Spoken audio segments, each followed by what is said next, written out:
तो being a doctor, जब आपके पास एक पेशेंट आता है विद द न्यूज़, जब आप उनको बताते हो कि उनको या उनके रिलेटिव को कि उनको कैंसर हुआ है, तो फर्स्ट क्या रिएक्शन होता है? Depending on their emotional status अलग अलग तरह के इमोशंस जनरेट करते हैं। कुछ पेशेंट होते हैं जो डायग्नोसिस से इमीडिएटली डिप्रेशन में चले जाते हैं, सो दे डोंट इंटरेक्ट। जो लोग केयर फ्री टाइप होते हैं कि अरे मैं तो ठीक हो जाऊंगा, आपको लगता है वो लोग जल्दी रिकवर करते हैं? एक मेंटल फैक्टर मैटर करता है, या जो बहुत ज़्यादा डिप्रेशन में चले जाते हैं? Definitely mental state is very important. Doctor, I know आपका क्या रोल होता है सर, कि इमोशनली आप उनको कैसे सपोर्ट करते हो? सो इसमें दो बहुत इम्पोर्टेंट जो एस्पेक्ट्स हैं वो हैं, एक तो एम्पैथी, दूसरा है ऑनेस्टी। सो आप सर कुछ ऐसा चैलेंजिंग सिचुएशन या ऐसे पेशेंट आपने फेस किया, उनके बारे में बताइए सर। सो देखिए, बेसिकली क्या होता है ना, कैंसर लोग बायोप्सी वगैरह एडवाइस करते हैं, पेशेंट डोंट वांट बायोप्सी। हाँ, एक तो कॉमन वो है कि मिथ है कि बायोप्सी से कैंसर फैलता है।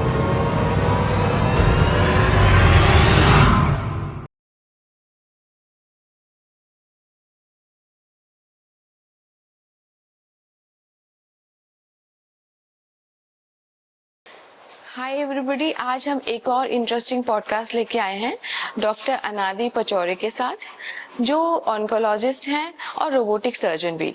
तो चलिए बातें करते हैं सर से और जानते हैं कुछ इंटरेस्टिंग बातें। तो welcome to our show in FCR group, doctor Anadi. And आज हम लोग कैंसर का ट्रीटमेंट, सिम्टम्स, ये तो हम लोग सुनते ही रहते हैं, लोगों को पता चलता ही रहता है। आज हम इमोशंस के बारे में बात करेंगे सर। तो बीइंग अ डॉक्टर, जब आपके पास एक पेशेंट आता है विद द न्यूज़, जब आप उनको बताते हो कि उनको या उनके रिलेटिव को कि उनको कैंसर हुआ है, तो फर्स्ट क्या रिएक्शन होता है? तो जब भी किसी पेशेंट को या फिर उसके रिलेटिव को एक कैंसर की प्रोविजनल डायग्नोसिस के बारे में पता चलता है, तो patient multiple different, depending on their literacy status, depending on their emotional status, अलग अलग तरह के इमोशंस जनरेट करते हैं। कुछ पेशेंट होते हैं जो डायग्नोसिस से इमीडिएटली डिप्रेशन में चले जाते हैं, सो दे डोंट इंटरेक्ट मच।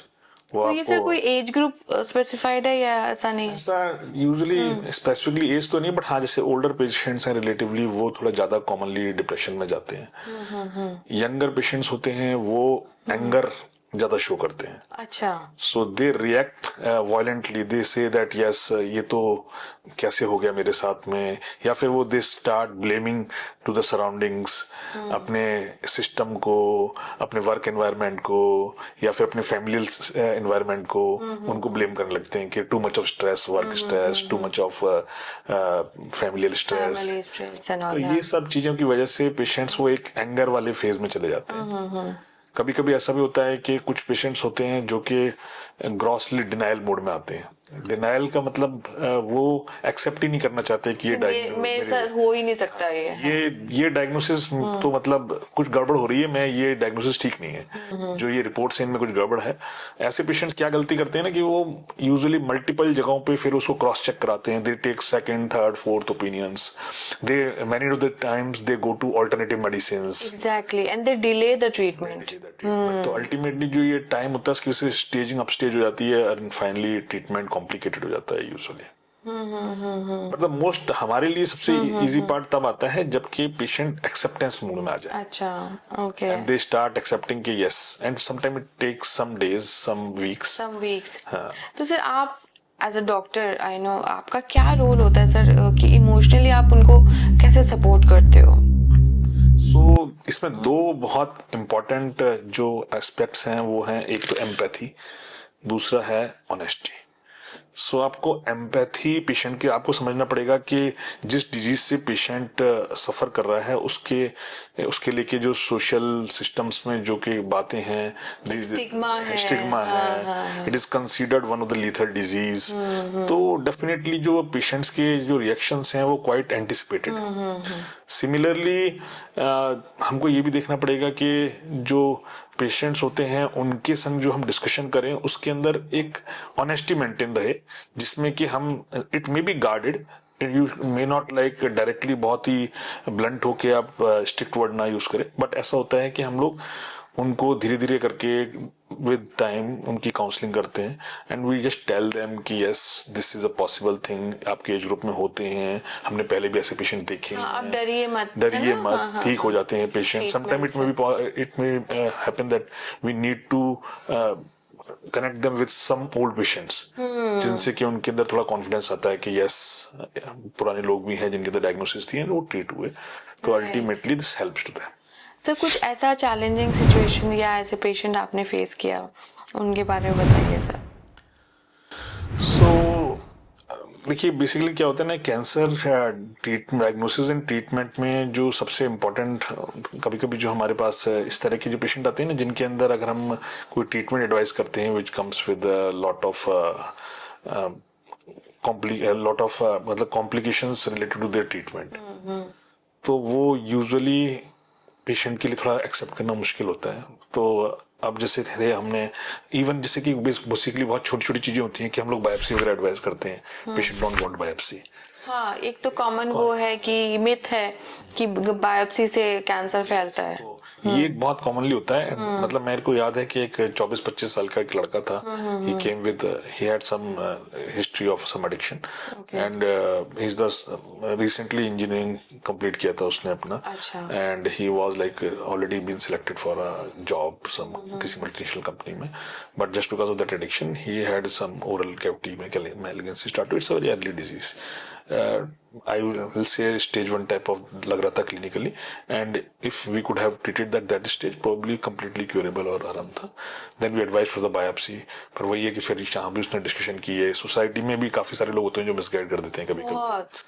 तो और सर आजकल यूट्यूब में हर कोई बोलने लग गया। yes, तो ये भी है, तो एक वो मिसगाइड करने का जो है, और लोगों को ये होता है कि अगर एक बार उनके दिमाग में कंफ्यूजन क्रिएट कर दिया है ट्रीटमेंट को लेके, हाँ। तो it takes lot of time to time bound like early treatment. So अब उस पेशेंट ने अननेसेसरली अपना जो बायोप्सी वाला प्रोसीजर था उसको डिले किया काफी, he went for multiple opinions, it took almost like 2 to 3 months to convince him कि आपको बायोप्सी की जरूरत पड़ेगी, एंड अल्टीमेटली जब वो आया बायोप्सी के लिए, till that time then when we investigated further we found that it's already stage 4। Oh my God. तो this type of challenges sometimes we have to face. हम इसीलिए कभी कभी होता है पेशेंट्स को लगता है कि डॉक्टर्स काफी ज्यादा फॉलो भी करते हैं, but it is a type of responsibility for me also, like कि अगर मेरे पास कोई पेशेंट आया है तो मैं, क्योंकि पेशेंट्स को हमेशा कंसिक्वेंसेस नहीं पता होते, उनको छोटा छाला है, दर्द नहीं हो रहा है, कोई ऐसी मेजर इशू नहीं है, बट वी नो कि if it will not been treated in time, अगर उसका प्रॉपर अपने मैनेजमेंट नहीं किया टाइम पे, तो ultimately it will progress and come to a stage जहां पे फिर फर्दर ट्रीटमेंट की पॉसिबिलिटीज बहुत कॉम्प्लिकेटेड हो जाती है। तो सर स्टेज 1 से स्टेज 4 तक कितना टाइम लगता है यूजुअली जाने में? ये कोई फिक्स टाइमलाइन नहीं है, अलग अलग कैंसर्स के लिए अलग अलग है, बहुत सारे, in fact for same cancers aggressiveness of cancer depend on multiple factors including patient variable, किस टाइप का डिजीज है, किस कारण से हुआ है, अच्छा, बहुत सारी वजह रहती है। तो सर एज अ डॉक्टर आप क्या सजेस्ट करोगे कि क्या मेंटल स्टेट लोग रखे to recover faster? So first of all तो जो ट्रीटमेंट डायग्नोसिस वाला पार्ट है, वहां तो मैं यही कहूंगा कि एक्सेप्टेंस जितनी जल्दी आ जाएगा आपके अंदर, आपको लगता है कि हाँ, आपको मानना पड़ेगा, एक्सेप्ट करना पड़ेगा कि हाँ ये बीमारी है, एंड एक जो सिस्टम है अपना, जो फिजिशियन है, ट्रीटिंग डॉक्टर है, उसके ऊपर एक ट्रस्ट भी रखना पड़ेगा कि yes we are going in the right direction. तो एक, क्योंकि बेसिकली जो ज्यादातर जो डिलेज होते हैं ना वो इसीलिए होते हैं क्योंकि patients are like hopping here and there, yes yes. So if they are like fix to a right person, most of the time ज्यादातर क्लिनिशियंस हैं जो कि प्रॉपरली ट्रेंड हैं इस सब्जेक्ट में, वो अच्छे सही ट्रीटमेंट ही करते हैं। तो ऐसे में you need to go to a right person, definitely that is important, but yes once you are with the right person then you need to stick with them, and उसके बाद में आप जब डायग्नोसिस आपकी बन गई है तो फिर जो ट्रीटमेंट को कंप्लाई करना है ना वो बहुत इंपॉर्टेंट है। Compliance is very important because any type of delay, any type of break in the treatment, वो अल्टीमेटली आपके जो ओवरऑल आउटकम्स हैं उनको खराब करता है। तो आपको सिंसियरली कंप्लाई करना पड़ेगा ट्रीटमेंट के साथ में, whether it is 4 month treatment, whether it is 6 month treatment, whether it is surgery alone, but whatever the treatment plan you have to comply with it. और सिर्फ फैमिली काउंसलिंग भी आप लोग करते हो? यस, सो बेसिकली दो तीन चीजें होती हैं जो यूजुअली जब भी हमारे पास पेशेंट आते हैं तो हमारे एक फर्स्ट सेकंड मीटिंग में ही एक बार वो एक्सेप्ट कर लेते हैं कि ये डायग्नोसिस है। तो हम दो तीन लोगों से, एक तो जो आपके न्यूट्रिशनिस्ट, जो न्यूट्रिशनिस्ट है, हाँ। न्यूट्रिशनिस्ट इज इम्पोर्टेंट, क्योंकि हम लोग उनको एक बार वो उनकी हेल्थ को, क्योंकि ये जो कैंसर ट्रीटमेंट है इसके भी अपने साइड इफेक्ट्स हैं, इसकी वजह से काफी वीकनेस वगैरह रहती है, पेशेंट की न्यूट्रिशन कॉम्प्रोमाइज होता है। तो हम लोग चाहते हैं कि एक अर्ली स्टेज में ही उनका एक गाइडेंस न्यूट्रिशन की स्टार्ट हो जाए शुरू से। तो वो आप मतलब फैमिली मेंबर्स या जो उनके पार्टनर्स जो भी है मतलब उनको आप बोलते हैं, मतलब उनको एक प्रॉपरली कभी कभी डाइट चार्ट वगैरह देने पड़ते हैं। सब अपने न्यूट्रिशनिस्ट जो होते हैं हमारे, उनको गाइड करते हैं। We have sometimes physical psychological counsellors also, जो कि उनको to cope up with this diagnosis and what are the side effects of the treatment, तो वो साइकोलॉजिकल काउंसलर्स जो होते हैं वो उनको हेल्प करते हैं उस चीज में। They understand their problem. अगर कोई पेशेंट डिप्रेशन में चला गया है तो sometime they need medical treatment also for those things, तो we also provide that thing. इसके अलावा एक जो होता है कि फिजियोथेरेपी एंड रिहेबिलिटेशन जो होता है, जो कि एक पार्ट होता है हमारे ट्रीटमेंट का, वो आपका जैसे जैसे हमें एंटिसिपेटेड होता है कि मान लीजिए पेशेंट्स के लंग्स को हमें थोड़ा स्ट्रॉन्ग करना है, तो we start working on those things also at the same time when the initial diagnosis comes in. Or we need to understand the financials of the patients also. That is also something, so that how we can guide. Sir वो drain out हो जाता है मेरे ख्याल से जब पता चलता है इतना खर्चा है। Yes, तो इसीलिए मतलब वो भी एक important part होता है, and you have to understand the financial status of the patient. You have to guide them accordingly so that how they can. So for an oncologist, it is very important. Patient should complete the treatment. It's not only important कि मैंने बोला कि मेरी surgery हो गई, मुझे नहीं पता है। Being a surgeon, मेरे लिए सर्जरी वाला पार्ट मैं देखता हूँ, but only surgery is not the treatment. If patient requires chemotherapy and radiation therapy, we need to like keep everything in mind that yes, ideally patient should complete whole treatment. Complete the whole treatment. ये नहीं कि वो कर लिया treatment. Sir एक doctor होने के नाते आपको क्या लगता है एक ideal relationship between a doctor and a patient क्या होना चाहिए जब आप इस टाइप के पेशेंट को हैंडल करते हैं? तो So basically एक healthy patient doctor relationship, I'll say, जो मैंने बताया पहले, with the empathy and honesty, हाँ। So that is important. So आपको एक ऐसा patient relation build up करना है जिसके अंदर बहुत ज्यादा आप कैजुअल भी नहीं हो सकते हैं, क्योंकि sometimes you need to be a bit strict.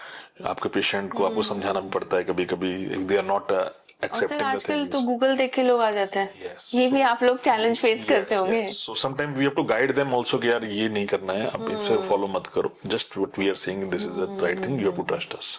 तो एक ट्रस्ट बिल्डिंग बहुत इंपॉर्टेंट है कि पेशेंट को आपके ऊपर इतना ट्रस्ट होना चाहिए कि यस, जो डॉक्टर हमारे कर रहे हैं वो ठीक कर रहे हैं, and ultimately this is the right way to go ahead. Right. तो सर एक चीज मैं जानना चाहूंगी कि जो लोग केयर फ्री टाइप होते हैं कि अरे मैं तो ठीक हो जाऊंगा, आपको लगता है वो लोग जल्दी रिकवर करते हैं? एक मेंटल फैक्टर मैटर करता है, या जो बहुत ज्यादा डिप्रेशन में चले जाते हैं? देखिए, definitely mental state is very important, because मैंने जो आपको बताया ना जितनी भी चीजें, कि whether it is like psychological counselling, whether is a physical counselling, that means the physiotherapy part and all those things, ये सब को ना पेशेंट को अडेप्ट करने के लिए एक मेंटल स्टेट की जरूरत होती है। They should not feel, they should understand that this is a disease and it is a curable disease, we are working on it and whatever required for it we need to do. तो जब वो इस stage इस तरह से सोचना शुरू कर देता है, पेशेंट पॉजिटिव हो जाता है, तो most of the time outcomes अच्छे होते हैं। बिकॉज मैंने बताया ना, कंप्लायंस इज इंपॉर्टेंट। अगर आप इस बात को लेकर चलेंगे, ठीक है आज के दिन थोड़ी सी वीकनेस, मान लीजिए कीमो लग रही है, वीकनेस आई थोड़ी सी, but it will recover ultimately. तो वो एक एक्सेप्टेंस वाला मोड रख के अगर आप पॉजिटिवली इस पे काम करेंगे, तो I have seen the patients जो कि throughout the therapy they are like jogging properly, they are doing their exercises. कई लोग हैं, मैंने सुना है, वो सेलिब्रिटी संजय दत्त भी बोल रहे थे कि मैं तो कीमो के बाद अपने जिम जाता हूँ, मैं इसको एज अ नॉर्मल डिजीज ही ट्रीट करता हूँ। So it's a disease basically, it's a disease and now the treatments are available. तो आपको अभी बस एक पॉजिटिव रह के आपको उसको कंप्लाई करना है ट्रीटमेंट के साथ में, and most of the time results are good. Exactly. Sir एक स्टिग्मा को हटाने के लिए और इस अवेयरनेस, कैंसर अवेयरनेस के लिए आपको क्या लगता है हम लोगों को क्या करना चाहिए? और देखिए, पहले तो स्टिग्मा तो एक सोशल प्रॉब्लम है, इसको ना पहले एक सोशली हम लोगों को भी सब लोगों को समझना पड़ेगा। टेक्नोलॉजी अभी काफी मीडिया को थोड़ा सा इसमें पॉजिटिवली अपना पार्ट प्ले करना पड़ेगा, to just like convey this thing that yes it's a disease, it's a curable It's a curable disease, right. Definitely, there is an important part of awareness, which is like because the prevention is the best type of cure. Exactly. So if we can prevent the disease, that is the best thing. And whatever the causative factor we know, जो भी हैं addictions हैं, जो भी चीजें हैं, lifestyle है, अगर हम लोग उस जगह पे काम करके उसको awareness वाले part को लाते हैं, तो definitely disease burden society से कम हो सकता है significantly. उसके बाद में जो patients आते हैं, उनको हमको ये counsel करना पड़ेगा कि उनकी social acceptance हो. मैं बता रहा हूँ, मेरा experience रहता है, कभी-कभी patient होते हैं, old age patient living alone, they diagnosed with the disease, treatment भी हो गया, they are cured, but socially पूरी कॉलोनी में बाइकआउट हो गए वो. हाँ. So then that phase of depression comes in. So वो थोड़ा हमको सोशल मैच्योरिटी दिखानी पड़ेगी एज अ सोसाइटी कि उनको एक्सेप्ट करें. अल्टीमेटली एक डिजीज थी जो क्योर हो गई. And good thing about cancer, it's not a contagious disease. तो ये बहुत इंपॉर्टेंट समझना पड़ेगा. बट बहुत सारे लोगों में अभी भी ये मिथ, ये कंफ्यूजन है कि इनको हुआ तो मुझे भी हो जाएगा. इनके साथ में अगर मैं टाइम स्पेंड करता हूँ तो मुझे भी हो जाएगा. फैमिलीज कभी कभी अपने एल्डर्स को बाइकआउट कर देती हैं उसकी वजह से. तो this is also a problem. But it is very clear that this disease is not a contagious disease. Exactly. Sir कुछ हमें इंस्पायरिंग कुछ आप कहानी बताइए ना किसी पेशेंट का रिकवरी जर्नी इस टाइप का. सो जैसे मैं बताऊंगा, there are basically two of my young patients, both are of same type of disease. So in their 20s, one is 24, other is 26, 27 somewhere. Colonic cancer के patients थे, तो they got diagnosed bit late. So like जब diagnosis बनी उसके बाद फिर so finally both of them turned up in stage 4 only. But ये था कि there is limited peritoneal metastasis थी. और हम लोग आजकल नए ट्रीटमेंट है जो हाईपैक वगैरह उसके से उनको क्यूरेटिव ऑप्शंस हम लोग दे सकते हैं. तो दे कंप्लीटेड देयर क्यूरेटिव, उसमें अपना जो कीमोथेरेपी वाला पार्ट था इनिशियल न्यू एडजेंट, वो उन्होंने कंप्लीट किया. Then we plan surgery for both of them. I was like so much inspired ना. One of them is YouTuber. So वो आता था, वो अपने सारे जो मतलब ही वाज सो पॉजिटिव, अपनी वॉक वगैरह करना, जिम जाना, इंटरमिटेंटली चल रही थी उसकी. एंड वो बीच बीच में आता था, अपने जो स्टोरीज कवर करता था वो भी मुझे दिखाता था. ही was like very positive about this thing. I was very much impressed. In fact, I get so much influence ना, मतलब मुझे भी लगा कि यार लाइफ में इतना भी पॉजिटिव हो सकता है. दोनों का दूसरा वो जो लगा था ना, वो भी काफी पॉजिटिव था.